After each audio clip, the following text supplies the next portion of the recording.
बिस्मिल्लाहिर्रहमानिर्रहीम। हम मिल्टन की पैराडाइज़ लॉस्ट पढ़ रहे थे। उसमें बुक 1 चल रही थी। बुक 1 में सैटन की फ़र्स्ट स्पीच हम देख रहे थे। फ़र्स्ट स्पीच में हमने लाइन उसकी बिल्कुल स्टार्ट फर्स्ट स्पीच से पढ़ी थी और उसकी लाइन 84 से 96 तक हमने पढ़ी थी। वैसे 96 मेरी फेवरेट मूवी है, कभी देखिएगा। तो 96 तक में अब तक उसमें क्या हुआ था कि सैटन जो है वो अपने साथी को देख के कहता है कि आप कितने ज़र्क बर्क लिबास में, क्या आपकी शान शौकत हुआ करती थी और आज हम किस हालत में पड़े हुए हैं। खुदा कितना ताकतवर साबित हुआ अपनी घन गरज की वजह से, और अब जो है मैं पछताने वाला नहीं हूँ। ये यहाँ तक हमने पढ़ा है। तो 96 लाइन से ही अगेन स्टार्ट करते हैं। तो शुरू करते हैं इस वीडियो को। Till then, who knew the force of those diagrams?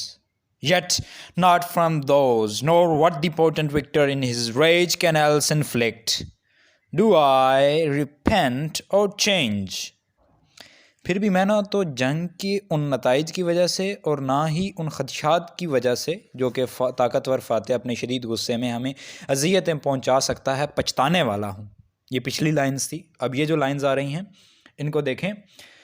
दो चेंज इन आउटवर्ल्ड लस्टर, गो के मेरी ज़ाहिरी चमक दमक, लस्टर कहते हैं ना चमक दमक को, शान शौकत जो ज़ाहिरी चमक दमक होती है उसे कहते हैं।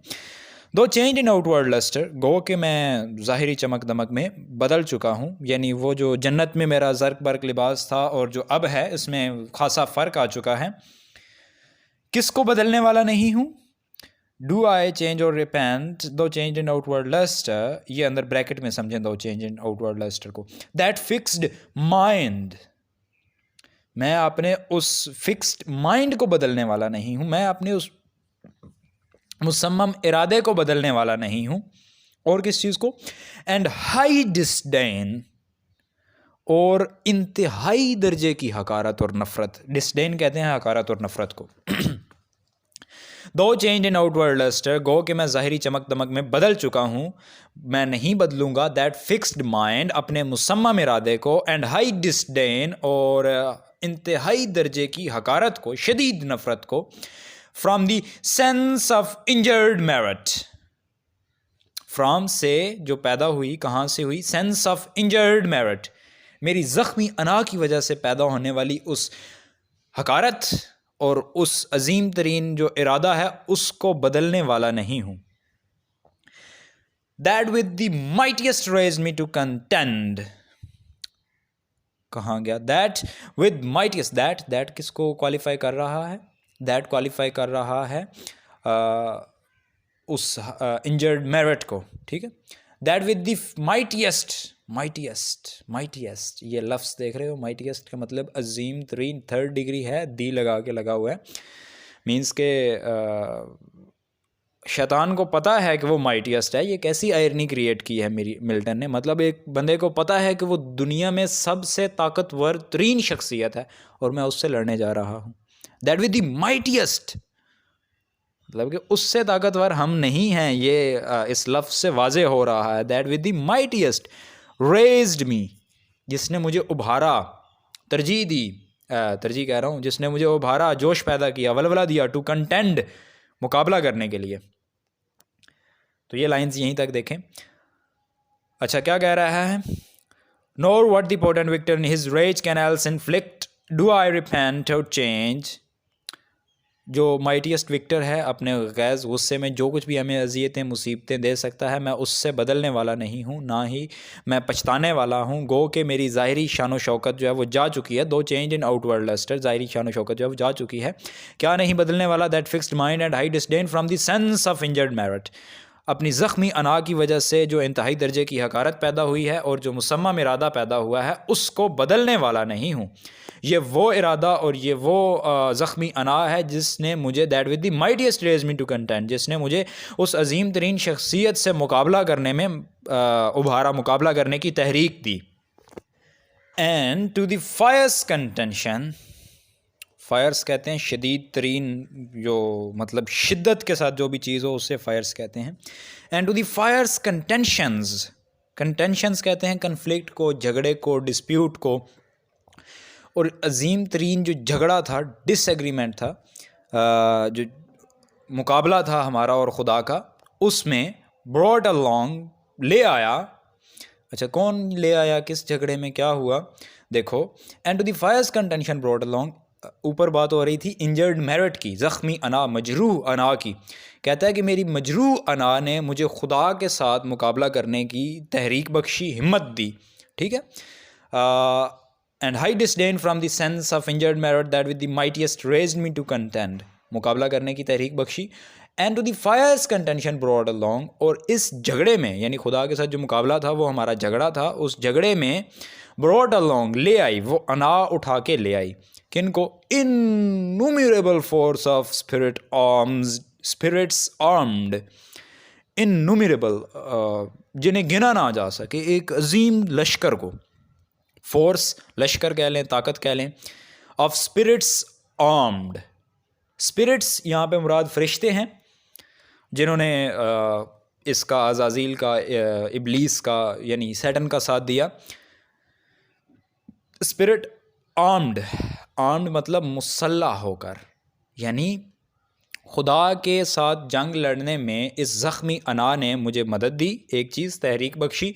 और फिर ये उस जंग में मेरी ज़ख्मी अना मेरे साथ बहुत से मुसल्ला जो फ़रिश्ते हैं, मुसल्ला रूहें हैं, रूह मतलब फ़रिश्ता, फ़रिश्ते रूह हैं, तो उन्हें उठाकर ले आई। उन फ़रिश्तों ने क्या किया? दैट से मुराद वो फ़रिश्ते। डस्ट का मतलब डेयर, उन्होंने हिम्मत की, ताकत, उन्होंने मतलब कि उन्होंने ये जुर्रत दिखाई। डस्ट डिसलाइक हिज रेन, उन्होंने क्या किया? डिसलाइक किया, उसकी हुकूमत को नापसंद किया। डिसलाइक हिज रेन, रेन कहते हैं हुकूमत को। एंड मी प्रेफरिंग, और उन्होंने उसकी हुकूमत को नापसंद किया और मुझे तरजीह दी। ठीक है। And me preferring his utmost power, his से मुराद खुदा की, एच बड़ा देख लो, हिज अटमोस्ट पावर, उसकी जो अटमोस्ट का मतलब अजीम तरीन कह लें, इंतहा दर्जे की उसकी पावर, ताकत। विद एडवर्स पावर, उसकी मुखालफ ताकत। अपोज्ड, उसको जो है वो अपोज किया, मुखालफत की। क्या मतलब बना कि मेरे साथ इतनी जो फरिश्ते आए, जो स्पिरिट आर्म्स्ड आई, उन्होंने क्या किया? उन्होंने खुदा की हुकूमत को नापसंद किया, dislike his rayon, and me preferring, और उन्होंने मुझे तरजीह दी। किस पर? उसकी अटमोस्ट पावर पर। ठीक है। उसकी अटमोस्ट पावर को एडवर्स पावर से उन्होंने अपोज किया। ठीक हो गया। In dubious battle on plains of heaven, dubious मतलब होता है अनसर्टन, गैर यकीनी, मुबहम, जो वाज़े ना हो। इन डूबियस बैटल, बैटल जंग को कहते हैं। On plains of heaven, heaven आसमान को कह लें तो आसमान के जो प्लेन्स, वादी कह लें, मैदान कह लें, जन्नत कह लें, जन्नत के मैदानों में। तो क्या कहता है? एंड शुक हिज थ्रोन, और उसके तख्त को हिला कर रख दिया। दोबारा सारी लाइंस को देखें। And to the fire's contention brought along innumerable force of spirit arm that does dislike his reign, and me preferring his utmost power with adverse power opposed in dubious battle on plains of heaven, and shook his throne. मेरी ज़ख्मी अना ने इस खौफनाक जंग में अपने साथ लातादाद मुसल्लह फरिश्तों को लाने पर उभारा। ठीक है। जिन्होंने मुझे खुदा पर तरजीह देते हुए खुदा की नाफरमानी की और उसकी इंतहाई ताकत को अपनी मुआंदाना ताकत के साथ मुखालफत करने की जुर्रत की थी, और जन्नत के मैदानों में मुबहम जंग छेड़कर उसके तख्त को हिला कर रख दिया था। ये शैतान बेएल्ज़ेबब को कह रहा है। एंड शुक हिज थ्रोन, और हमने उसके तख्त को हिला कर रख दिया। What though the field be lost, what though the field be lost, तो क्या हुआ अगर एक हम जंग हार गए? वट दो, क्या हुआ? द फील्ड बी लॉस्ट, अगर एक जंग हार गए, अगर एक मैदान में हार गए। ऑल इज़ नॉट लॉस्ट, सब कुछ तो नहीं हारे। द अनकंकरेबल विल, एक ऐसी विल पावर है हमारे पास जो नाकाबिले तस्खीर है, जिसको फतह नहीं किया जा सकता, जिस पे कोई गालिब नहीं आ सकता। इनडोमिटेबल विल पावर है द अनकंकरेबल, अनकंकरेबल जिसको कभी फतह ना किया जा सके, गालिब ना आया जा सके, नाकाबिले तकसीर विल पावर है हमारे पास। And study of revenge, study of revenge यानी हमारी जो क्वेस्ट है, हमारा जो जुस्तजू है बदला लेने की, वो, एंड स्टडी ऑफ रिवेंज, और हमारे पास ये जो यानी लाफानी एक तो नफ़रत है, इंतकाम की मनसूबाबंदी है, इमॉर्टल हेट, इमॉर्टल का मतलब जो जिसको कभी मौत नहीं आएगी, जो हमेशा रहेगी, जो अबदी है, इमॉर्टल हेट इंतकाम की मनसूबाबंदी है, एंड करेज, और हमारे पास हिम्मत है, नेवर टू सबमिट, हम कभी भी अपने आप को उसके आगे नहीं डालेंगे। सबमिट करना यानी अपना आप सौंप देना या हथियार फेंक देना भी होता है, और यील्ड का मतलब हथियार फेंक देना। हम कभी भी उसके आगे हिम्मत नहीं हारेंगे, दबेंगे नहीं, झुकेंगे नहीं, ठीक है। पुष्पराज झुकेगा नहीं। तो इन लाइंस का दोबारा से देखें, एंड शुग इज थ्रोन, और हमने उसका तख्त हिलाकर रख दिया। What though the field be lost, क्या हुआ एक जंग हार गए। ऑल इज नॉट लॉस्ट, सब कुछ नहीं हारे। अनकनकरेबल विल है, स्टडी ऑफ रिवेंज है, क्वेस्ट ऑफ रिवेंज, बदला लेने की हमारे पास जो जुस्तजू है, एंड इमॉर्टल हेट, और हमारे पास ऐसी हेट है जो जिसको कभी मौत नहीं आएगी, जो लाफानी है, एंड कवरेज है, और हमारे पास कवरेज है कि हम कभी भी झुकेंगे नहीं और दबेंगे नहीं, never to submit or yield. इससे क्या फ़र्क पड़ता है अगर हम एक मैदान में हार गए? हमने अपना सब कुछ तो नहीं हारा, यानी हमारे पास नाकाबिले तस्खीर इरादा है, इंतकाम की मनसूबा बंदी है, लाफानी नफ़रत है, और खुदा के आगे कभी ना झुकने और दबने वाली हिम्मत है हमारे पास। ये शैतान कह रहा है, अंदाज देखो इसका। And shook his throne, what though the field be lost, all is not lost, the unconquerable will and study of revenge, immortal hate and courage never to submit or yield, and what is else, और इसके अलावा क्या है, and what is else not to be overcome, और इसके अलावा क्या है जिस पर हावी नहीं आया जा सकता, या इसका तर्जमा यूँ करें, मेरी वो क्या खसूसियत है जिसको तस्खीर नहीं किया जा सकता, जिस पे गालिब नहीं आया जा सकता, जिसको डोमिनेट नहीं किया जा सकता, क्या तुम्हें मालूम है? And what is else not to be overcome, मेरे पास ऐसा क्या है, द ग्लोरी, मेरी शान है, मेरी अजमत है, मेरी शौकत है, नेवर शैल हिज रैथ, जिस पे ना तो उसका गुस्सा, गज़ब, गैज़ और माइट, ताकत, उसकी अजमत और उसकी ताकत जो है एक्सट्रोड फ्रॉम मी, मुझसे छीन सकती है। और मेरे पास ऐसा क्या है, क्या तुम्हें मालूम है? मेरी वो कौन सी खसूसियत है जिसको वो तस्खीर नहीं कर सकता? वो मेरी शान है, मेरी अजमत है, जो ना तो उसका गैज़, गुस्सा और गज़ब, और ना उसकी ताकत और जाहो जलाल मुझसे छीन सकती है। टू बाउ, मैं उसके सामने झुकूं, टू बाउ, उसके सामने झुकूं, एंड स्यू फॉर ग्रेस, और उससे रहमत की भीख मांगूं, विद सप्लियंट नी, उसके आगे घुटने टेक दूं, यानी पोस्चर है ना, बेगिंग वाला पोस्चर, सप्लियंट नी, घुटने टेक कर मांगना, एंड डीएफाई हिज पावर, और उसकी ताकत को सलामी ठोकूं और उसकी ताकत को पूजूं। डीएफाई मतलब टू अडोर, टू वर्शिप, पूजा करूं, उसके आगे गिड़गिड़ाऊं, हु, जो के, from the terror of this arm, इस बाजू की ताकत से, इस बाजू की दहशत से, इस बाजू के डर और खौफ से, सो लेट, बिल्कुल अभी अभी, डाउटेड हिज एम्पायर, डाउटेड शक में पड़ गया था, हिज एम्पायर, अपनी सल्तनत के मुतल्लक, यानी टू बाउ एंड स्यू, स्यू मतलब गुजारिश करना, इल्तिजा करना, लजाजत से, टू बाउ एंड स्यू फॉर ग्रेस, मैं उसके आगे झुकूं और इजाज़त से इल्तिजा करूं, विद सप्लियंट नी, अपने घुटने टेकते हुए, एंड डीएफाई हिज पावर, और उसकी ताकत की पूजा करूं, who from the terror of this arm, जो कि इस अजीम बाजू की कुवत और दहशत से, so late doubted his empire, जिसको अभी अभी तो अपने जान के लाले पड़ गए थे, सल्तनत के लाले पड़ गए थे, मैं उसके आगे झुकूं और घुटने टेक कर उससे रहम की भीख मांगूं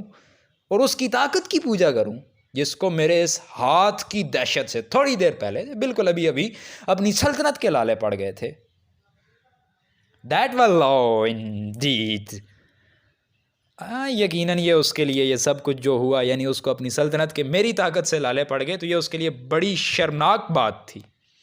ठीक है, that were low Indeed, that were N ignominy and Shem, ये उसके लिए रुस्वाई थी। इग्नोमिनी मतलब ह्यूमिलिएशन, डिसग्रेस, रुस्वाई, एंड शेम और बेइज्जती, जिल्लत थी। बीनीथ दिस डाउनफॉल, कहता है हम भी गिरे हैं, हम वो सुरैया से ज़मीन की बुलंद जहन्नम की गहराइयों में आके गिरे हैं, हमारी भी ज़िल्लत है, रुस्वाई है, यानी हम इतने मर्तबे से इतने शर्मनाक मकाम पर आके गिरे हैं। लेकिन हमारी ताकत से जो खुदा को सल्तनत के लाले पड़े थे ना, अपनी जान के पड़ गए थे, तो वो उसके लिए ज़्यादा शर्मनाक थी। इस हमारी ज़िल्लत और रुस्वाई से ज़्यादा उसकी वो रुस्वाई और ज़िल्लत ज़्यादा शर्मनाक है, ठीक है।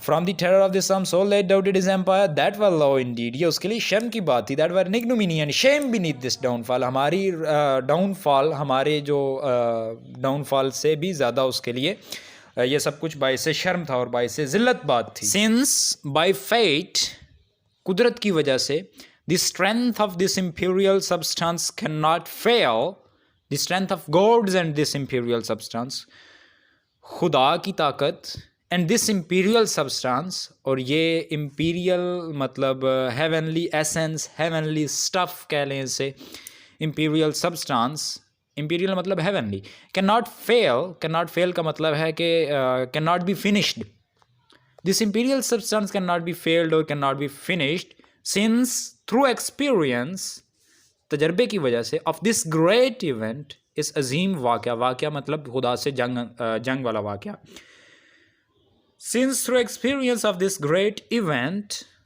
in arms not words, हमने ये सीखा कि हम हथियारों में या ताकत में बुरे नहीं हैं खुदा से, ठीक है। in arms not words, in foresight दूरअंदेशी, अक्लमंदी, जहानत, wisdom, brain power, in arms not words, in foresight much advanced, हम उस खुदा से बहुत ज़्यादा आगे हैं, कह रहा है।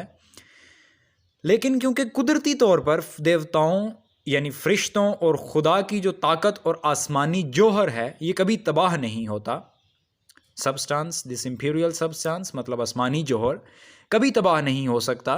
और चूँकि खुदा से जंग के इस अजीम वाक़े के तजर्बे से हम ये जान गए हैं कि ना सिर्फ हम खुदा से असले और जिस्मानी ताकत में कमतर नहीं हैं, बल्कि दूर अंदेशी में उससे बहुत बढ़कर भी हैं।